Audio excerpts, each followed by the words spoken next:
une somme en dollars que je ne pourrais pas traduire. Qu'est-ce qu'elle représente vraiment, voilà. On a au-dessus, voilà, une nouvelle publicité d'un film qui va sortir qui s'appelle The Departed, qui a l'air pas mal du tout. Si on continue, on voit la publicité pour un spectacle de Mel Brooks. Mel Brooks est quand même particulièrement connu.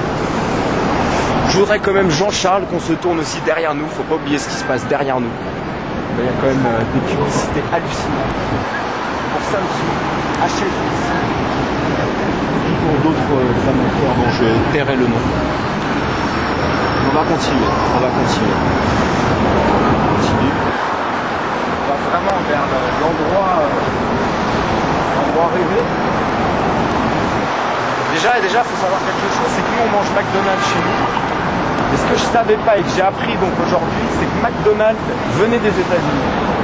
Vous pouvez voir, il y a un McDonald's ici en fait. McDonald's, auquel donc nous sommes allés manger tout à l'heure, là, ce midi. On allait se faire un petit hamburger à l'américaine. Ça soit bien bon, ça nous a bien rempli le bidon. Donc c'était fantastique comme tout. Alors voilà, il y avait quelque chose tout à l'heure, Jean-Charles aimait bien le souligner, une publicité pour Les Misérables. Les Misérables donc de From Victor Hugo. Do you know who is Victor Hugo? Alors il faut savoir que Victor Hugo déjà était français, ce qui n'est pas sans me déplaire. Et Victor Hugo a quand même l'immense privilège de pouvoir annoncer ici une publicité pour un bouquin qu'il a écrit. Le mec est mort, il y a une plombe, il arrive encore à faire parler de lui ici dans un lieu où tu attrapes un torticolis très facilement. Faire très attention. Tiens voilà, il y a un endroit, regarde, c'est joli. C'est joli mais comme un gars qui est aussi mythique, je dirais, que Times Square. Donc bah on va continuer la visite, écoutez, on avance. Déjà je pense que tu pourrais proposer à nos téléspectateurs qui vont nous regarder si nombreux ce magnifique plan des tours de Times Square, qui sont quand même immenses à perte de vue.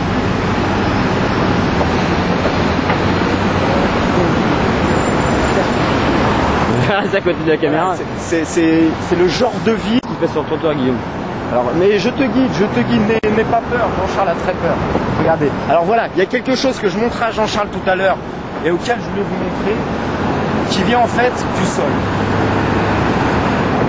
Ce qu'il y a de particulier à New York, c'est qu'ici, du métro, il y a de la chaleur chaude, de la vapeur d'eau chaude, qui est visible à l'œil nu, qui sort du sol. Et ça annonce en fait, ça montre quelque chose de très particulier en fonction de la ville. C'est une ville qui brûle de mille feux, qui n'hésite pas à sortir de la terre pour montrer ses talents. Voilà. Ça, je voulais vraiment. Donc, faut savoir aussi qu'à New York, ils ont pas mal d'ordures et que eux aussi, ils ont leur camion poubelle. Ce qui est tout à fait normal. Bon, je pense qu'on pouvait le souligner. Donc Jean-Charles, j'aimerais vraiment que tu fasses un petit plan ici sur la Bank of America. La Bank of America, qui est donc, si on traduit, si on a un minimum de culture en traduction anglaise, ce serait donc la Banque de l'Amérique. Je préférerais qu'on me le confirme parce que j'en suis pas sûr. Moi je te propose, c'est de te guider, n'aie pas peur, je te fais confiance, je te drive, on va en face, on va pouvoir offrir encore à nos téléspectateurs qui sont de plus en plus nombreux à mon avis à nous rejoindre, un plan différent de ce qu'on voit uniquement.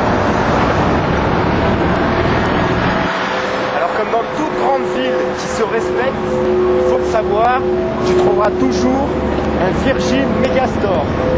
Jean-Charles, tu peux montrer, il y en a un ici à Times Square aussi, un Virgin Megastore. Voilà. À côté, une pub pour Beyoncé BD and New York Authority in Transit. Je sais pas du tout ce que ça vaut, mais voilà. Le juge Judy. Le juge Judy. Voilà, c'est. Tu connais un petit peu le juge Judy? Est-ce que tu peux? Ouais, c'est basé sur le principe. Tu peux nous parler du juge Judy, Jean-Charles? Le principe d'émission, retransmission de. Comment on appelle ça? D'examen, de mise en examen. de mise en examen. Voilà. D'accord, ce serait quelque chose sur la justice en fait. La justice, des procès avec le juge D'accord. qui est le héros principal et qui met les en prison. Les gens en prison. Voilà, les gens en prison. Ah, il y a des gens comme ça qui n'hésitent vraiment pas à mettre Et on les reconnaît, hein. en prison. C'est tous les mêmes d'ailleurs. On les reconnaît quel que soit la vie. Ils habillent tous en bleu. Bleu, qui m'amène donc, excellente transition, qui m'amène donc à parler du jaune des taxis. Parce que je crois que j'en ai parlé tout à l'heure, mais vraiment je voudrais insister sur ce point, tous les taxis sont jaunes. Et je dirais que les 2/3 des voitures qui passent dans Times Square sont des taxis. Alors Jean-Charles, vraiment je voudrais que tu insistes sur un plan qui montre des taxis new-yorkais. Alors là c'est quelque chose que je découvre en même temps avec vous, chers téléspectateurs, c'est qu'il y a aussi des 4x4 taxis jaunes de New York City. C'est nouveau. C'est nouveau. Bah ils se modernisent encore, ils se modernisent. Bon, allez on continue la visite. On traverse. On continue la visite. Ouais. On va arriver donc à un endroit où on peut voir que le Roi Lion se produit à Times Square. Que le roi lion est resté le roi. Voilà, vous avez sûrement dû voir le Roi Lion de chez Disneyland.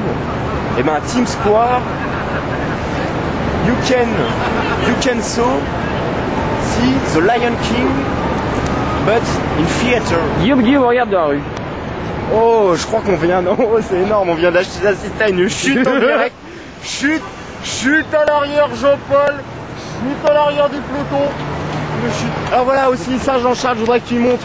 C'est quand même magnifique. Des calèches comme ça qui passent dans les rues. Et si on leur donne de l'argent, et ben on peut monter dessus. Alors voilà, il y a quelque chose aussi, j'ai pas arrêté de dire ça Jean-Charles. Je veux un plan sur les jantes.